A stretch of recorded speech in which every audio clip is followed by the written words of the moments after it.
Le 19h30, François de Brigode. Bienvenue dans ce journal, voici les titres. Une personne a tiré avec un pistolet d'alarme dans l'enceinte de l'Institut de la Providence, rue Habermann à Anderlecht. L'école a dû être évacuée. On fera le point en direct avec Rachel Crivellaro.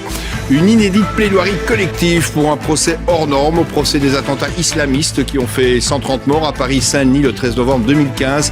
Les avocats des parties civiles ont commencé aujourd'hui leur plaidoirie prévue pour durer jusque début juin. On retrouvera en direct à Paris Laurent Wallenberg. Le président ukrainien Zelensky a déclaré lors du Forum économique mondial de Davos que le monde se trouvait à un tournant et devait renforcer les sanctions contre la Russie. Il aura fallu 4 jours de travaux au gouvernement wallon pour ajuster son budget 2022. La situation n'est pas réjouissante. Analyse en studio avec Imad Messoudi. Un nouveau guide Michelin voit le jour. Une page se tourne. C'est une version électronique qu'il faudra consulter à l'avenir.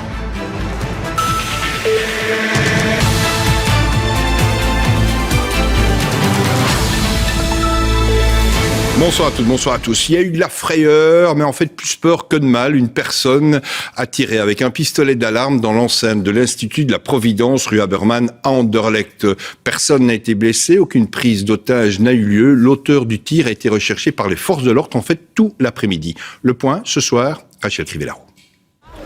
Il est passé midi dans ce quartier d'Anderlecht quand ambulance et police débarquent en nombre à l'appel de l'Institut de la Providence. Des voisins ont entendu des cris de détresse. J'ai entendu comme une femme qui était en détresse. Voilà, j'entendais des cris quand les policiers étaient alignés avec les armes. J'entendais quand même à travers ma fenêtre comme quelqu'un demandait le secours. Selon les premiers témoignages, quelques minutes plus tôt, un individu vêtu de noir a pénétré dans l'établissement, une arme à la main, avec des intentions menaçantes. Un individu est entré dans l'école. Pas de chance pour lui quand même, c'est sécurisé. Il y avait des éducateurs et des profs.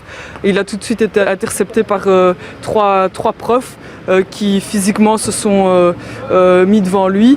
Et l'ont fait sortir et voilà, il est sorti de l'école, mais vu l'état des choses et la situation, on était tous perdus. Selon de premières constatations, l'homme était armé d'un pistolet d'alarme et aurait tiré sans qu'on sache vraiment ses motivations.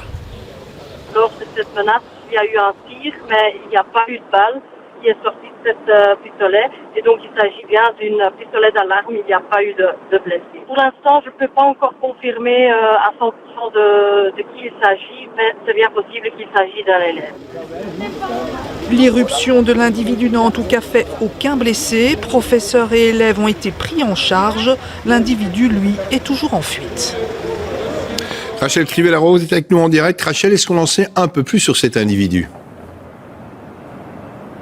Non, pas encore vraiment. François, la police poursuit toujours l'audition des témoins pour déterminer les circonstances exactes de l'intrusion d'un individu armé dans un établissement scolaire. La police qui cherche toujours à déterminer son identité et également ses motivations. S'agit-il vraiment d'un élève ou d'un ancien élève qui aurait cherché à se venger d'un professeur?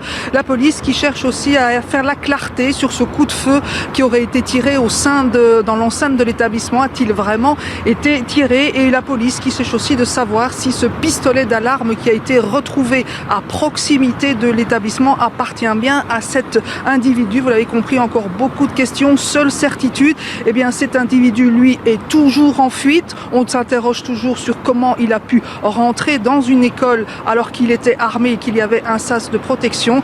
Dernière chose, François, sachez que demain, il y aura un dispositif policier à l'entrée de l'établissement de l'Institut de la Providence pour assurer la sécurité des élèves et des professeurs. Merci Rachel pour toutes ces précisions. Une plaidoirie collective inédite pour un procès hors norme. Aujourd'hui au procès des attentats islamistes qui ont fait 130 morts à Paris, à Saint-Denis, le 13 novembre 2015. Les avocats, les parties civiles, rescapés ou proches des victimes ont commencé en fait leur plaidoirie prévue pour durer jusqu'au début juin. Laurent Wallenberg, vous êtes sur place en direct à Paris. En quoi justement cette plaidoirie est-elle inédite, Laurent ? Bien, inédite d'abord par rapport à l'ampleur du dossier. Inédite aussi puisque les avocats s'allient, s'organisent en réalisant des groupes de travail. Le but, c'est d'éviter les répétitions et rendre leur plaidoirie digeste. Il y a plus de 300 avocats qui sont présents et 90 tout de même prendront la parole. Le défi, c'est représenter 2400 parties civiles. Alors les groupes aborderont des thèmes différents, le procès, les événements, les lieux, le radicalisme. Aujourd'hui, les plaidoiries ont commencé en parlant des victimes décédées. Je vous propose de regarder le reportage que nous avons tourné à Paris avec Nicolas Personne et Déborah Capel. Une plaidoirie qui commence par des photos hommages. Marion, petite artiste de la famille, Stéphane, le jardinier, Estelle, une femme pleine d'humour, assassinée au Bataclan. Des textes écrits par les familles, des photos projetées devant la cour, les accusés et les parties civiles, dont Téléa, qui a pu s'enfuir de la salle de spectacle. Aussi difficile que soit regarder cette photo et évoquer ces personnes-là, au moins ça reconstruit ce qui s'est passé avec du sens, avec de l'humanité. Cette peur de l'oubli, cette peur un petit peu de l'abandon. Et j'imagine pour les parents qui ont perdu quelqu'un et les enfants qui ont perdu quelqu'un, je pense qu'il est important qu'on n'oublie jamais le nom de celui qui est parti et honorer sa mémoire, c'est aussi le citer dans cette partie-là du procès. Après les hommages, les avocats regardent dans le rétroviseur, le procès, les déclarations, les mensonges et les silences. Le mal a continué à agir dans la bouche des accusés, estime Maître Reinhardt. À l'image des autres détenus, Salah Abdeslam, crâne rasé, écoute sans réagir. Ce que je viens de dire aujourd'hui, c'est que les évolutions des accusés dans le box sont des évolutions de façade et que sur le fond, rien n'a bougé. Aucun n'a condamné les attentats, aucun n'a condamné ceux qui les ont commis et tous sont dans la même logique que celle qu'ils avaient au début de ce procès. Les avocats des parties civiles pointent un laisser-faire de certains accusés dans le dossier. Plusieurs participent à la place de dénoncer, pointe Maître Topalov. À Molenbeek, on ne balance pas, on va chercher un frère dont on sait qu'il vient de participer à un attentat et on va tranquillement se coucher, dit-elle. Les plaidoiries auront lieu pendant 9 jours avec un but. Le fait qu'au fracas des armes et des attentats doit se substituer la décision de justice, la vérité judiciaire qui permettra aux victimes non pas d'oublier, non pas de faire leur deuil, mais de dire que la justice est passée. Maître Schwartz conclut, les victimes attendent un verdict qui ne soit pas une souffrance complémentaire, qui soit juste et qui reflète la gravité des faits reprochés. À suivre dans ce journal, c'est lundi, c'est le scan. Nous verrons si la pompe à chaleur peut être une alternative moins chère pour fournir de l'électricité. Un petit détour aussi par Londres, on ira voir l'état de Big Ben qui donne à nouveau, et oui, l'heure exacte. Portrait de Stéphanie Roing en fin de journal, et les Carolo a été sélectionnée parmi les 12 finalistes du concours Reine-Elisabeth. L'Italie a rendu hommage aujourd'hui, tout à l'heure, au juge antimafia Giovanni Falcone, assassiné dans un attentat à la bombe par Cosa Nostra, une organisation mafieuse il y a 30 ans, jour pour jour, et dont le courage a été salué aujourd'hui par le Premier ministre Mario Draghi. Un bilan à présent, celui des puissantes tempêtes qui ont frappé ce week-end les 2 provinces les plus peuplées du Canada. Elles ont fait en fait au moins 8 morts et aujourd'hui, les équipes de secours continuent de s'affairer pour réparer les dégâts et rétablir l'électricité pour un demi-million de personnes. C'est énorme.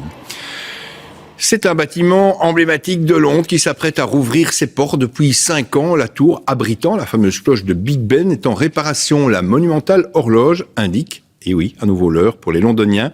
Mais en ce qui concerne les visites, il faudra quand même attendre encore un peu. Cybèle Ceylan, Pascal Bustamante. La restauration du bâtiment le plus photographié de Londres a commencé il y a 5 ans et a coûté quelques 80 millions de livres sterling, presque 95 millions d'euros. Une rénovation nécessaire, le monument a été érigé en 1859, mais il s'agit ici plus que d'un simple bâtiment, c'est un véritable symbole.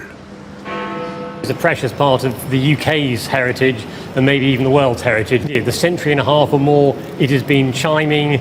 It's a symbol of stability and I think it's become a symbol of the UK's parliamentary democracy.